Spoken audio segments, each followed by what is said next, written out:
6 மாத குழந்தையா இருக்கும்போதே போலியோ. ஸோ சின்ன வயசில் பார்த்தீங்கன்னா என்னோடய பேரண்ட்ஸ் வந்து என்னை தூக்கிட்டு தான் கடலுக்கு கூட்டிகிட்டு போவாங்க. ஸோ கடல் மண்ணை தோண்டிட்டு என்னை அதில் நிற்க வச்சு அது மாதிரி நிற்க வச்சு ப்ராக்டிஸ் பண்ணுவாங்க. ஸோ அந்த வயசில் நான் கடலுக்கு பக்கத்தில் போய் நான் பார்த்துருக்கேன், அவ்வளோதான்.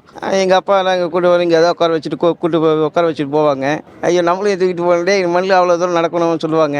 எங்கள் ரொம்ப கஷ்டமாக இருக்குது அப்படின்னு சொல்லி உட்கார வச்சுட்டு போயிடுவாங்க. அப்போல்லாம் எனக்கு புரியல அதை பற்றி. எனக்கு நினைவு தெரிஞ்ச நாளில் எனக்கு 30 வயசு ஆன பிறகு தான் இது எனக்கு இப்போதைக்கு 40க்கு மேலே ஆகுது. இப்போ தான் கொஞ்ச நாளில் தெரியும் எனக்கு. ஒன்ஸ் நான் வளர்ந்த பிறகு பார்த்தீங்கன்னு சொன்னால் நான் இந்த வண்டியை எடுத்துகிட்டு எவ்வளோ தூரம் பக்கத்தில் போக முடியுமோ போவேன். அதுக்கப்புறம் ஜஸ்ட் அங்கேருந்து நான் பார்க்கறது தான். ஸோ கடல்கிட்ட போகிறதுக்கான ஆப்பர்ச்சுனிட்டி வந்து ரொம்ப கம்மியாக இருந்தது. ஒன்ஸ் மெரினாவில் அதை ஸ்டார்ட் பண்ண பிறகு தான், அந்த ரேம்ப் போட்ட பிறகு தான் கடலுக்கு போகிறதுக்கான அந்த வாய்ப்பே எங்களுக்கு கிடச்சிது. ரொம்ப பக்கத்தில் போயிட்டு நார்மல் பீப்புள் மாதிரி எங்களாலேயும் என்ஜாய் பண்ண முடிந்தது. ஸோ அடுத்த இனிஷியேட்டிவாக எலியட்ஸ் பீச்லேயும் இருக்கும் இந்த ஃபெசிலிட்டி கொண்டு வந்திருக்கிறது ரொம்ப ரொம்ப சந்தோஷமாக இருக்குது.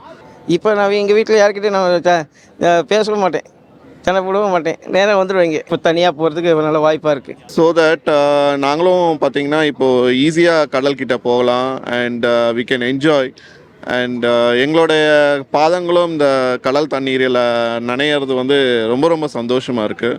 And I am really happy that and I am very thankful to Tamil Nadu government for this excellent initiative.